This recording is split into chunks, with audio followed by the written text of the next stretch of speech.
Hey everyone, welcome to Return to the Vault. Thanks so much for being here. I'm Mary Walker. I'm here with Kyle Smalling, and we co-chair the Return to the Vault committee. We're happy to have you with us today. Return to the Vault, for those that might be new, is a program put on by the Real Property section.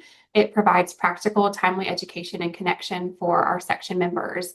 It's inspired by the collaboration that once happened in the vaults, Register of Deeds offices across North Carolina.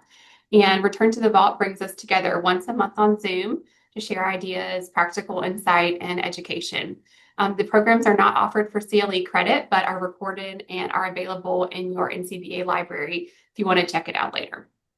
Before we begin, I just wanted to thank our sponsor for today's program, Chicago Title, and we really appreciate their support of the Real Property section and of Return to the Vault. So we have Jamaica Cofield and Andrea Davis with us from Chicago Title today. So stick around after the presentation. They are sponsoring a giveaway of a registration for the North Carolina Bar Association Real Property Section annual meeting. So that's exciting. And we'll draw the winner at the end of the program. So let's see if you go to my next slide. Okay, so if you want to enter the giveaway, scan this QR code and put in your information, or I'm also going to put the link in the chat.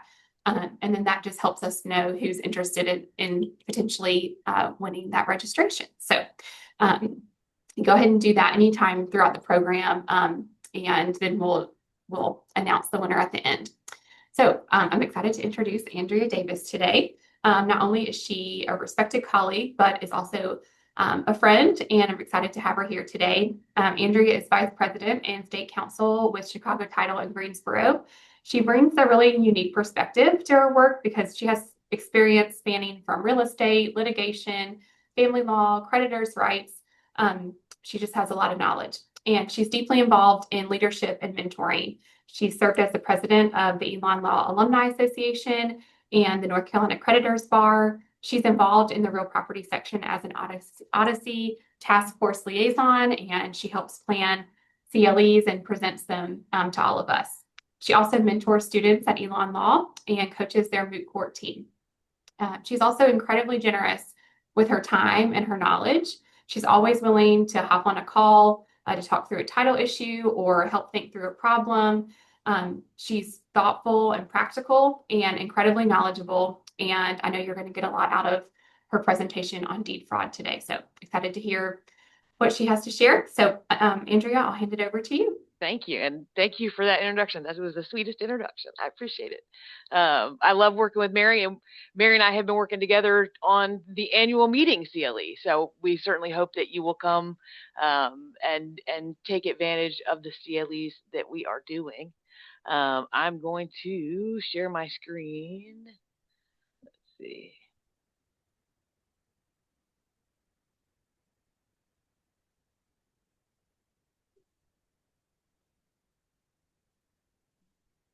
And y'all let me know when you can see it. We can see it. Awesome. Yay. Well, I am going to shut off my camera just so you don't have to look at my happy shining face while I'm doing this, but feel free to keep your camera on or turn it off, however you want to do. I did want to talk about deed fraud today, and I'm going to try and make sure we stay on time. I know that this is your lunch hour, and I want to talk so we get something out of it, but I don't run over. But I did want to give a few disclaimers first. I know since this is mostly attorneys, you know that I am an attorney, but I'm not your attorney. And the presentations I do are for informational purposes. It's not legal advice. And though I am underwriting counsel for Chicago Title, my opinions are my own and not intended to represent any official opinion. So, and if I say something right, that's Chicago Title. If I say something wrong, that's me personally. And I hope deed fraud is one of those things that we talk about a lot, and it's in the news a lot. And people are scared of deed fraud, right? So I think that what we really need to focus on is kind of how we prevent that deed fraud. I'm going to spend a little bit of time on what is deed fraud, but I'm pretty sure all of you know that, so I'm not going to spend a whole lot of time on it. My PowerPoint is long. I'll skip some slides. We've already put the link to the meeting, the PowerPoint into the chat box. So if you have any questions, please feel free to help us to throw something in the chat box, and we will try and answer it as we go. So first off, just a couple of very recent cases. These are all 2026 cases where people are committing deed fraud. And it's not small deed fraud, like it's they tend to do it again and again and again. So it is important for us to know and for us to educate our clients that deed fraud is out there. It's not as common as the people who are selling programs to combat deed fraud would have us say, but it is out there. And I kind of lump into deed fraud identity theft, impersonation, fraudulent documents, misuse of corporate authority or powers of attorney. You have the kind of fake deeds with real signatures, fake deeds with fake signatures, a fake notary. Sometimes it's a real person with a real signature on a real deed. They just don't own the property. But I also like to throw in a little bit about foreclosure rescue scams, elder abuse, and sovereign citizens, because I think those are important to think about when we're thinking about deed fraud. Real estate transactions involve a lot of money changing hands, and we already have a sense of urgency, which I think is one of the reasons why deed fraud, sometimes we may not catch it as easily as some other people do, because you already have people calling you going, we got to get this done. We got to get this done. So we don't have that kind of that urgency red flag that a lot of other people would have. And unfortunately, we have come to the time where a lot of times as closing attorney, we're not meeting all the parties across the conference table and, having them sign documents and trading the key. It's e-closings and remote notaries and emails, and it makes it easier for the buyer and seller to never actually meet the attorney that they're working with. And since real estate records are public, you can get deeds off the website, you can get notary stamps off the website. The technology today is very easy to copy things off public websites to make different documents. Alta found that fraud and forgery claims are 2 of the top 3 leading causes of loss and are 5 times more costly than all other claims.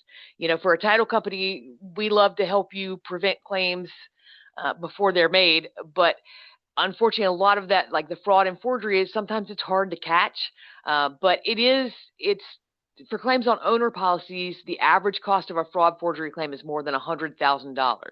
So your easement claims, your unpaid deeds of trust claims, those tend to average about $30,000. So it's a huge difference, and the loan policy is double the cost. So it is something that's happening. It's something that's costly. So we want to look at kind of the biggest common denominators of those red flags. And a lot of times it's vacant, non-owner occupied property or short-term rentals, your Airbnbs, your VRBOs, property that's in an estate with recently deceased owners. Property that has no mortgages or liens is a big one, because those are easy to get equity. You can do a refinance real quick on that, and you're walking away with all that equity. Then you got foreclosure and rural property with unknown heirs or heirs property. That's a big issue in kind of the coastal areas, I know, and probably up in the mountains, where people didn't really trust. They didn't want their property to go through a will. They wanted it to go to their heirs. But by the time you get to, the third death down, you have all these heirs and you may not know them all. We're going to look for inconsistent signatures, mismatched names, altered notary information. So non-U.S. notaries, boundaries, discrepancies in your legal description, like parcel information or vague boundaries. Sometimes it's just that it's vague, but other times it may be intentional to try and sell people land that they're not getting what they're paying for.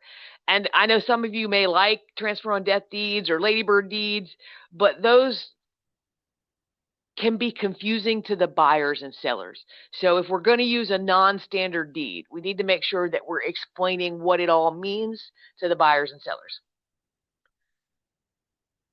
We're going to look for gift deeds of expensive property to unrelated third parties. Why am I selling a house that's worth $500,000 to Bob for a gift or for $1,000? That's good. That's weird, right? Property sale much higher or lower. Deeds from elderly caretakers. rapid flips, obviously y'all are familiar with the rapid multiple flips, estate conveyances where the heirs are unclear, or conveyances out of foreclosure for less than is owed. But we also kind of have unexpected, unusual changes in addresses and tax bills, or sellers communicating only by email. If a seller demands that they use their own notary, I'm going to tell you right now, I'm not going to trust that. If your seller lives in the property and then all of a sudden they're in, in Mexico when it's time to sign the documents and they're not sure when they're going to be back, like, why didn't they sign those documents before they left the country? So, and if everything's happening in different locations, like if your seller's in North Carolina, but they're using a Las Vegas remote notary, and it's being mailed, the originals are being mailed to you from Virginia, like, why are they not all coming from the same place? So, and again, not all of these are perfect examples of, that just because you have a flag doesn't mean it's going to be a deed fraud, but it's time to slow down and to try and take a breath and take another look at the property. Estate, big issue. Duly probated wills versus intestate heirs. You gotta make sure that where the will is recorded, where the will is probated, and whether we have properly found the heirs. So that one is a good one. Powers of attorney, I know you guys know this, no longer effective at the death of a principal, but probably your clients don't. So if they're acting on a power of attorney, they need to understand that as well. The biggest estate scam was Graceland. So when Lisa Marie Presley died, a scammer started a foreclosure action, and she said she was from Nigeria, but she was not. Lisa Finley of Missouri was sentenced to 57 months in a federal prison for this fraud. She posed as a fake company, Nasani Investments, then forged loan documents showing that Lisa Marie had borrowed $3.8 million using Graceland, and had not paid that back. And she posed as 3 different people who worked for that company, publishing the foreclosure notice in the local paper. And Riley, Lisa Marie's daughter, had to sue to get an injunction to stop a foreclosure. And when the documents were provided to the court, they were clearly fake. It had a real Florida notary, but the Florida notary didn't notarize the documents. So it suggests that they took her stamp from another real and valid document. Now, Finley had prior records for romance scams and forged checks and bank frauds, but this was her big moment. She was going to try and get Graceland. So it happens even places you wouldn't expect it. Most of us, I think, would understand that Graceland's not going to get foreclosed on, but you never know where they're going to try it and what they're going to try. Business entity red flags, recent amendments in state filings, adding or deleting people with authority. One of the things that we look at when we're looking at authority documents and good standing, it's got to be, did all the officers just change? If all the officers just change, are we sure? Are we super sure that somebody hasn't just filed an update to change the names of the people in that company? Is the entity name correct? And I know probably some of you get tired of your title companies going, well, that's supposed to be L period, C period. But it's kind of vague misspellings or misspellings that make it a more common name. It's a business entity red flag for fraud. Like, are you dealing with the real company? Self-dealing is the big one. Corporate officers or partners conveying land from the business to themselves for less than market value. If you got some of that, you need to double check that it could be real. They could be authorized to do that, but you need to understand where that authority is coming from. Does the notary block correctly state the capacity of the signer? That's another one that we have to check on a lot of times. Is we'll get the notary block and it'll say Bob Smith, but it won't say Bob Smith, trustee of the Smith Family Trust, So we need to know what that capacity is of the signer. I don't think I have to remind you guys that a power of attorney, a personal power of attorney, cannot be used for a corporate office. So I can't give my sister the ability to make decisions as a vice president at Chicago Title with a personal POA. Now, there are some, again, if it's a solely owned company by that deceased person or by the power of attorney, the principal, perhaps you can, but it needs to be a double check. So, and I always ask, if it's a foreign execution, do you need additional verification or apostille? Especially as the technology gets better for document identity verification. I think it's best if you're not familiar with the notary, perhaps you're doing an additional identity verification. So I got up here who signs. I know you guys know this. I'm not going to go over it, but make sure who's signing has the right to sign and is able to sign pursuant to the entity statutes in North Carolina. Assumed Business Name Act. If you are engaging in a business under assumed name, it has to be registered with the Secretary of State, and you must register every name if using more than one. So, and it's 66-71.1 in sequence, has a lot of things, even for individuals or partnerships or trusts. So we need to make sure we're aware of those assumed business names when you are handling a closing. I'm sure most of you know about the deed fraud up in Wake County, where a young lady claiming she was a beneficiary, secured party, and landowner to the entire Americas in toto, included Dr. Adams' property, and she filed, it was a real deed signed by her, notarized by a real notary, where she recorded a deed from herself as a natural person to her trust, and then called the HOA and said, I need the gate code. Now, his address was apparently mistakenly on a tax foreclosure list, which is where she got the information, but he was not in foreclosure. There was nothing wrong with his property, but he had to file suit and spend 5 months fighting about it. And while the news was there at the Wake County Register of Deeds, interviewing Register of Deeds about the case, she came in again to try and record some more deeds. So the judge did have to issue a gatekeeper order to protect her from taking other actions against the property, which means that the judge has to approve her recording or filing anything related to Dr. Adams' property. So it is one of those things that, I can't say that she is a sovereign citizen, but Moorish Americans are a sovereign citizen group. And she believed that the property was abandoned and she could claim the house by recording a deed. Not going to spend a huge time on what's a sovereign citizen. I'm sure you guys know.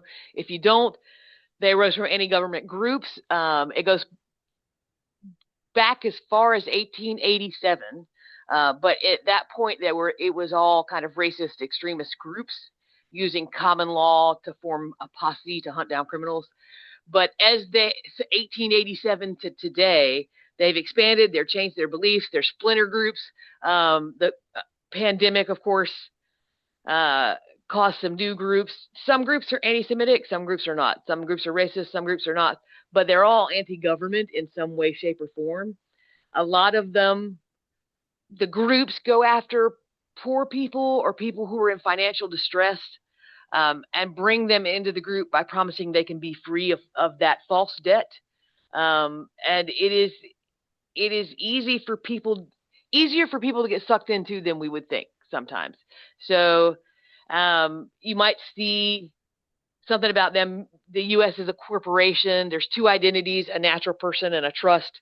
And it may, generally you can see when it's a sovereign citizen because there's going to be wording in whatever document they have that makes it look kind of off, right? You got to check for references to maritime law, redemption of treasury accounts, trademarks on their names, and alloidal title, land patents, rescissions. There's a lot of documents a lot of ways you can catch a sovereign citizen in documents, right? And not that sovereign citizens can't sell their house or pay off their loans or anything, but we got to make sure if it's a sovereign citizen that we completely understand ownership and the conveyance, because they'll file fraudulent UCC filings, false court documents, fraudulent mortgages. They record some creative documents with registers of deeds. And HUD has had a problem with them using fraudulent deeds on Section 8 housing. They'll use a fraudulent deed to become a landlord of the property. So it's important for us to keep an eye out. Again, you'll see signatures under duress, or sovereign living soul, or copyright symbols, or references to the Bible, or designations as freemen or free citizens, brackets, odd phrasing. I once was served a lawsuit by a sovereign citizen, and I put lawsuit in parentheses because it wasn't a real lawsuit, but they had done a really good job of drawing in pencil an actual summons from North Carolina, and even wrote in with a little stamp for the clerk of court, except it was all in pencil and there was no case with that number. So they can get kind of weird. So they do a lot of false lien filing. They'll retaliate against people, judges, attorneys, anybody they feel has wronged them by filing liens against your property. Or one judge, they even filed bankruptcy for a judge, and they had gotten his social security number somehow, and they filed bankruptcy for him. But it can get to be a lot. North Carolina has some sovereign citizens movements. And so it is important that we understand who they are and how you find them, and we slow down with those transactions. So there are people in 2023, a sovereign was charged with making false claims against federal employees, but there are also ones where they are charged just filing fake liens on their neighbors. So we got to make sure that we are keeping an eye on that. And if you have a sovereign, that you understand how they have an interest in the conveyance. If you need more information on sovereign citizens, I'm happy to talk to you about it, but you can also go online. The School of Government has a quick guide to sovereign citizens, which is really useful. And the Anti-Defamation League also has some sovereign citizen information, but it's something to be aware of and be cognizant of. Also, elder abuse, scams. If an elderly person is deeding out their home to someone for taking care of them in their old age, is there a life estate or reversionary clause? Like, what happens if that person stops taking care of them? Does that elderly person still have rights to their house? And you got to ask, who's benefiting from that transaction, right? My biggest thing is, and I've got it on the PowerPoint, if an elderly person is competent to sign, they are competent to speak with you. So it bothers me when I was in practice, if a family member or caretaker would be like, well, I'm gonna be the speaker or the middleman between you and that person, and I'll tell them what you're saying, and then I'll bring you the signed documents. Like, that makes me nervous, and it makes me want to slow down and double check that person understands what they're signing, they understand what we're doing, and they are aware and not acting under pressure from a caretaker. Also, reverse mortgages. So a lot of people don't understand reverse mortgages, and some people, they get encouraged to take out a reverse mortgage, and they don't actually understand what happens. And though reverse mortgages require counseling, you can get that counseling on the internet, and it doesn't really mean they understand what's going on. So we got to be double check. I'm not saying a reverse mortgage is a scam, but it can sometimes be they don't understand what they're getting into. So just a good time to stop and kind of sit. Big thing for me, and maybe some of you have seen my AI presentations, but AI is changing the way the world works, and they are estimating $40 billion in losses from AI-related scams by 2027. And it's because they can make realistic documents. They can make fake IDs that look valid. Scammers are using AI to build bots that harvest your data off public websites. They're looking at your LinkedIn and your Facebook and your TikTok, and they're aggregating that data to create a scam that is personalized to you individually. And it's a lot harder to spot those when it's been designed for you. Voice cloning to bypass auditory security measures, and the deep fake moving videos. So deep fakes are a thing, and I hope that all of you know what those are, but there have already been wire frauds that they get a video call from who they think is their boss, asking them to wire money. And in the $25 million instance, the employee was the person that did wire money for that company, but it was not a real video call with his boss. It was a deep fake. And I think we're all pretty good about not clicking links in texts, but they're also really good at spoofing real websites. So when somebody told me the other day that if you're Google, I'm going to get on LinkedIn, and I Google LinkedIn and there's a sponsored thing that comes up top, maybe that's not the real one, because LinkedIn doesn't really have to advertise like that. Banks don't have to do that. Sometimes they do. It's not a double, but you want to go down to the one that is correct. You want to look at that website address. You want to make sure that if you're entering data, that it's secure. It's a secure website. And I had a friend not long ago who went online to pay a bill. She went to the real website, but somebody had put malicious code in that website. So when you hit pay bill, it took you to a fake bill payment.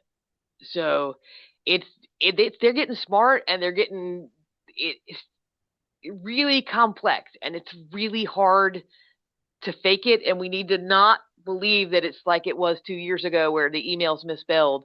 Like, they're good scams. So just keep an eye out, and make sure that that video and audio is not necessarily trustworthy anymore.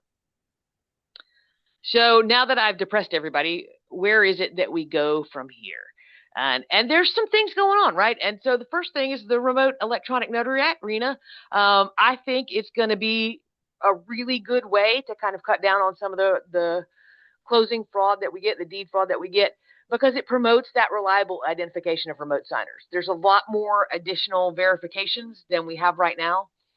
And the vendors are being approved only so they are putting in applications, and the Secretary of State's office is working with them to make sure they can meet our specific technology requirements, which are sometimes harder than other states, right? So you got to have a secure communication platform. You got to have credential analysis, identity proofing, data security practices. And those records, because it's all on video, are retained for 10 years. So it is a lot easier. If there's a question, you can go back. If you're doing a deed fraud lawsuit, you can go back and subpoena that video, right? So, but unlike some states' remote notary, you still have to be in the U.S., the U.S. military base or embassy. You can't do it just from anywhere to provide some restrictions, and I think that that will be really helpful. If you don't know, the 2026 Notary Conference in Raleigh is coming up in August on the 24th and 25th. Registration is live. It's going to be awesome. So I hope you will join me there at the Notary Conference. I expect to learn a lot. So the statute has that identity verification and credential analysis section of it. That is, it's not just you got to show an ID. Like, there's identity proofing by your remote vendors, notary vendors, who are going to review that personally identifying information from public and proprietary data sources, right? So you're showing your North Carolina driver's license, and they're comparing it with the DMV list to make sure that driver's license number matches that name, that kind of thing. And the notary still has to compare that ID and the principal's image, but there is kind of that automatic, when you log in to do that remote notarial act, that identity proofing and credential analysis is going to be there in the system. So I think it is much more helpful, and it will be much, I have been a notary for years. And sometimes you make a copy of a driver's license and you can't really see the face on it. And it is I think it's going to be a great way to help confirm identities of remote signers. So the notary also has to do some things during the notarial act, which is informing that signer that they're going to record that notarization. You still have to confirm whether they're appear to be incompetent or lack understanding of what they're doing, acting under duress. Verify the identity of the signer. Ask the signer if they would like an attorney to participate in the notarization. And now the notary doesn't have to find them attorney if they want an attorney, but they can end the notarial act to allow them to get an attorney if they would like. They also need to make sure that the signer is verbally verifying what documents are being signed. So they need to tell you or tell the notary, yes, I am signing this deed. And I would just generally be like, I am signing this deed for this property address, right? So you know that they know what they're signing and they know the nature of the transaction. And the notaries are going to verify the signature's physical location by geolocation or self-attestation. I'm going to tell you right now, as a notary, when I get my remote notary certification, I'm not going to self-attest pretty much to anybody, right? If you have geolocation software, why would you not use it? And the technology is going to be like, it has to have that meeting. It has to allow for oral and visual communication. It has to have clear audio. You can't go forward with the notarial act if you can't understand what people are saying. And it has to have sufficient video quality, right? And capable of recording and storing that notarial act video and geolocating the remotely located principal. You can't do remote notary for every document. There are some prohibitions. 10B-134.3 prohibits remote notarization of a self-proved will or a codicil to a will. Revocable or irrevocable trust documents, though you can notarize a certification of trust. Documents about parental rights, mail-in absentee ballots, and you can't stack remote notary documents. So you can't get a remotely notarized power of attorney to do a remotely notarized deed, right? Like it has to be one document is remotely notarized, not the other. So if you're in the military, so outside the United States, physically on a military installation or vessel named in the military orders, assigning the member to active duty for more than 120 days, then you may be able to kind of stack those remote notary documents. But again, if you can notarize the deed, why do you need to notarize a power of attorney, right? So it's a check.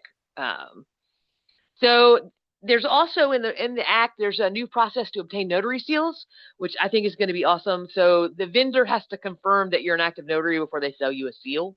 And each session, so you go online, you do the remote notary act, and at the end of that session, then the notarial act is digitally sealed, and it's harder to tamper with, right? So, and it allows us to make transactions easier. You know, I'm sure that some of you have already called a title company and said, hey, can I get this? Can I get approval for this remote notary? Because everybody wants to use a remote notary. And allowing the use of remote notaries in North Carolina will make our transactions easier. People can sign from anywhere inside the United States. And if you use a North Carolina remote electronic notarization, that it is meeting those technological requirements that help keep it more secure. I will say, it doesn't replace common sense, right? So notaries still have to identify the principal signing, and they have to ask the right questions about competency, and they can't use known to me unless that person is known to them. And I will say, as a notary, I have always, like, even if I know you, I'm going to get your driver's license just so I know that in my journal, it reflects that I have checked ID. I don't like the known to me identification because, am I going to ask for your driver's license every time if I'm notaring stuff for you all the time? No, but I don't like, because I feel like people sometimes use known to me when they shouldn't. And I've got a little case up here, the Florida notary who sued by a foreign property owner whose home was sold, and it was in Florida, so they already had remote notary and they had video journals, but she proceeded with the notarization even though the ID, image, and text weren't legible for her. So it doesn't doesn't replace that common sense, doesn't replace us being aware of things that can happen, but the technology will help, and I think the Remote Electronic Notary Act will be a good thing for North Carolina. So we got a lot of proposed deed fraud legislation, lot of proposed deed fraud bills. There's some House bills, there's some Senate bills. There's not a whole lot of bills to fund all this deed fraud stuff that they want to do, but it is certainly something that has been discussed and has been kind of in action for a while now. They keep working on it. I'm just going to tell you, like, the big commonalities between the bills is kind of enhanced criminal penalties, photo ID requirements, suspicious deed, the ability to reject or refuse a suspicious deed. Some include tax office certification, some don't. Most include an expedited civil way to quiet title, because you want to make it easy to fix, but hard enough that people don't then start using that as a scam. And some include a statewide fraud alert system that would replace the kind of county-specific email alerts that we have right now. I'm not going to spend a whole lot of time on the substance of one. I have kind of used Senate Bill 423 version 4 that is on the legislature website, because that's the one that has gotten the most action. But you will see, it adds sections to specifically target deed fraud. It allows attorney fees for successful suits related to unfair and deceptive trade practices, and adds listing and advertising, so that it adds in the Zillow fake ads in there, which I think is awesome. Adds it to the perjury list. But most of these deeds talk about trusted submitters and non-trusted submitters, and that identity verification if it's not a trusted submitter. And generally, and in 423, currently, it's a title insurance company, a licensed attorney, a North Carolina licensed attorney, or a financial institution. But how does that work? Like, how is that actually going to work in a practical day-to-day manner? Like, if you send your paralegal down, do they have to provide additional verification for who they are? And it's a lot of personally identifying information that the Register of Deeds will have to keep. So there's storage, there's safety, it's going to be complicated. And I certainly appreciate that they're taking some time to discuss how that looks legislatively, but it's hard. Like, because if you think about it, if you sit down and think about how you would do it, like, it's hard to come up with a process that makes it easy to record deeds, but is able to rule out some of the more fraudulent transactions, right? So in-person recording, a non-trusted submitter would have to verify, and the Register of Deeds is going to keep a copy of a government-issued ID. If you're a corporation, you got to present a certificate of good standing and a certificate signed by an authorized officer if Senate Bill 423 goes the way it's written right now. Trusts have to produce certificates of trust. LLCs have to produce a resolution, and unincorporated nonprofits have to present a sworn statement. So it's adding that additional work into the registration, the recording at the Register of Deeds. If you're going to submit it by mail, it's a photocopy of their ID, electronic document. So if you're e-filing on Simple File, you'll also have to submit a government ID if you're not a North Carolina licensed attorney, title company, or a bank. And it does allow you, most of the bills in Senate 423 does allow people to redact information that the person doesn't want to be public, right? So they're not going to make this, if this goes through, they wouldn't make the IDs public like all other things. It would be kind of a private stash of that information. But if you want to record a document and you don't want to have all of that stuff in your ID photocopy, you can redact out the information that's not required. It also includes a refusal on suspicious instruments, which I think is interesting, and they may report suspicious instruments to law enforcement. So that's kind of a register on the deeds on the ground, kind of, this looks shady. Where do we go from here, right? Now, they don't get to refuse to register the instrument. They can, if it's a suspicious instrument, or the names don't match the ID, but it right now in version 4 that's online, what it doesn't have is a requirement for the Register of Deeds to notify that they're not recording your document. I think that most of them would, but it would be, I think, a nice thing to add in there. And then it's got your civil process to fix deed fraud. You get to file an action in district court. It's a very fast moving, kind of like a 50B restraining order, where you can get an ex parte temporary restraining order, have a hearing in 10 days, or 30 days for a filing of permanent order. One of the things we had discussed kind of in groups discussing the legislation is, how do you serve a fraudster if they're not like, the lady in Raleigh, she was a real person in Raleigh who was just doing shady things. But how do you do it if it's a scammer in another country? How do you do it if they don't know who, right? So there's people right now who are trying to sue John Doe's as somebody who scammed them.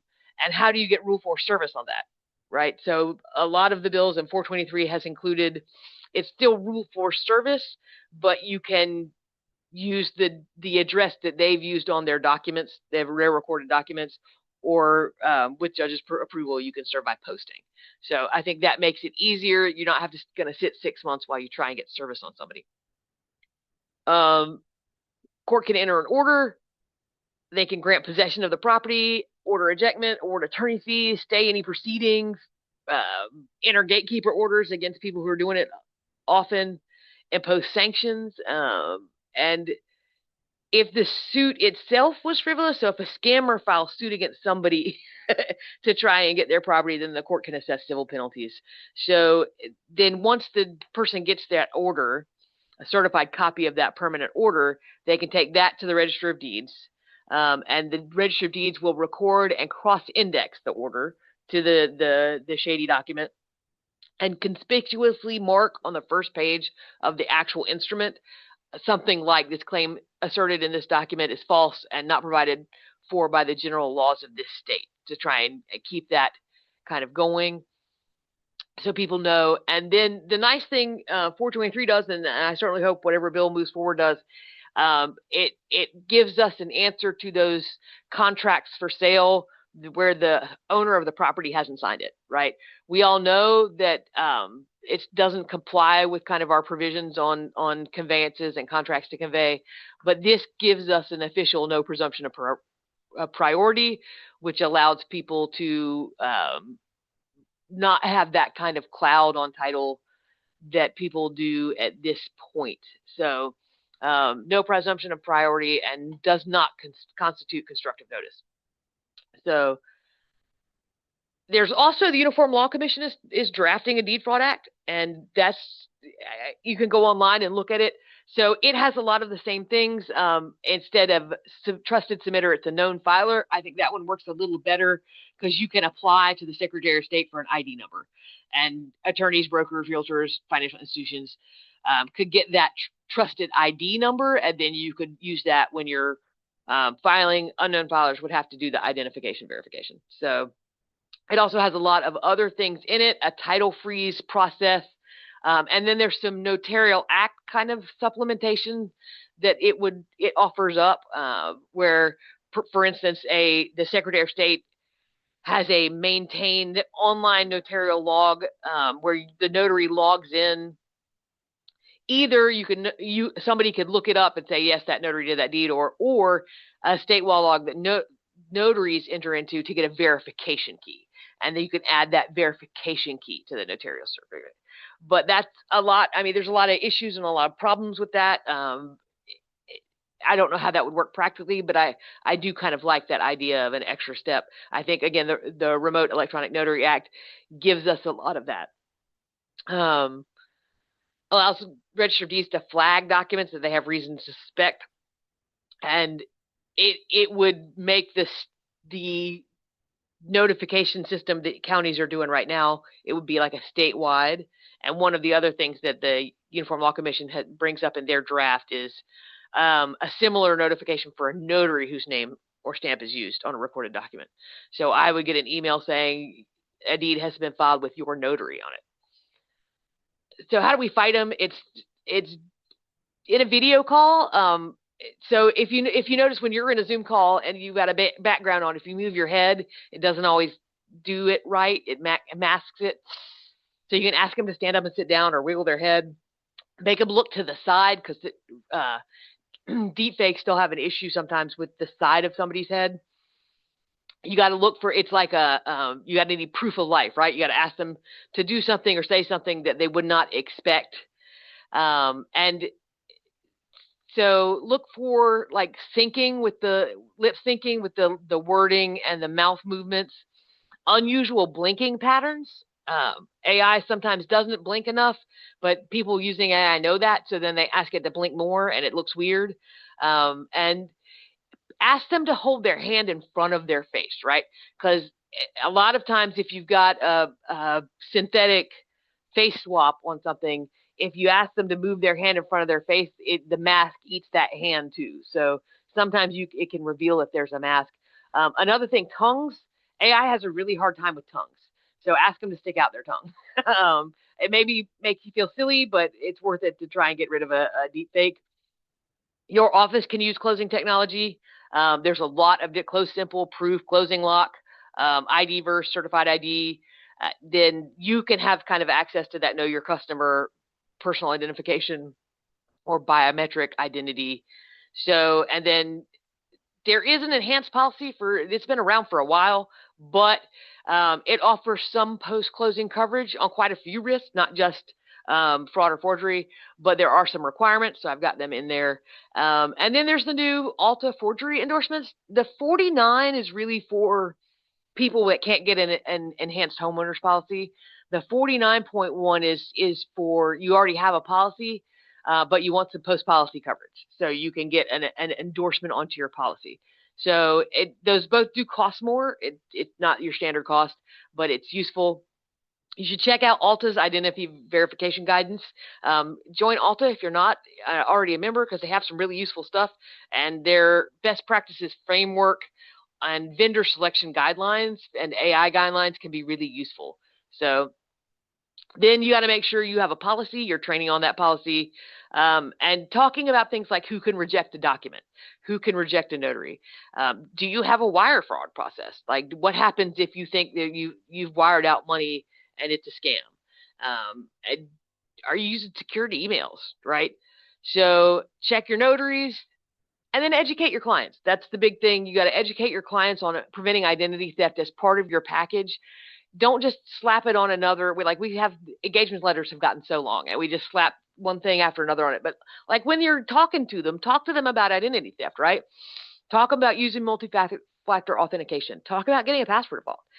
Talk about using a VPN.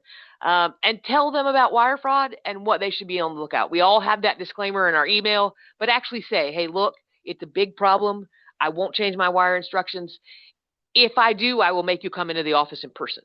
So, and then educate them on those fraud detections companies. Some of them are really scammy, and they got to research, right? Check the Better Business Bureau, the FTC. If they want to buy some kind of title lock or something, encourage them to get a comprehensive identity theft protection from a reputable company that includes title monitoring on it. A lot of those home title lock insurance, the online reviews claim they're ineffective, deceptive advertising. They're hard to get assistance. So it really is important for you to talk to people about that. They've got a lot of options. They can get registered deeds free alerts at most counties. Google alerts, you can do a Google alert. Zillow or Trulia has alerts. It does require an account, but it's free. They should definitely be checking their tax bills and free credit reports, right? Like you get a free credit report each year, check it so you know whether somebody's using your identity. If you do experience somebody who's had some deed fraud, call the local police. Make them take a report, right? Report it to the Federal Trade Commission. Notify the people who may have an issue, right? Like if you see your house on Zillow and it's not for sale, then you probably want to email Trulia or Realtor.com or your local realtors group, right? Your title companies. If it's identity theft, please go on to www.identitytheft.gov. For the FTC, it has some great identity theft reporting and resolution. freeze your credit report if you think somebody's impersonating you, and put a fraud alert on your credit report.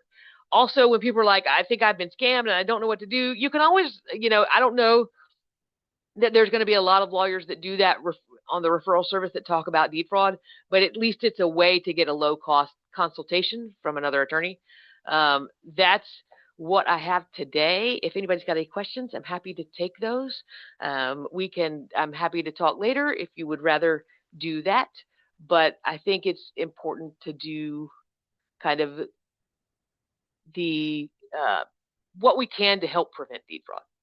So I do not, Mary, I don't see any questions in the chat. Yes, thank you so much.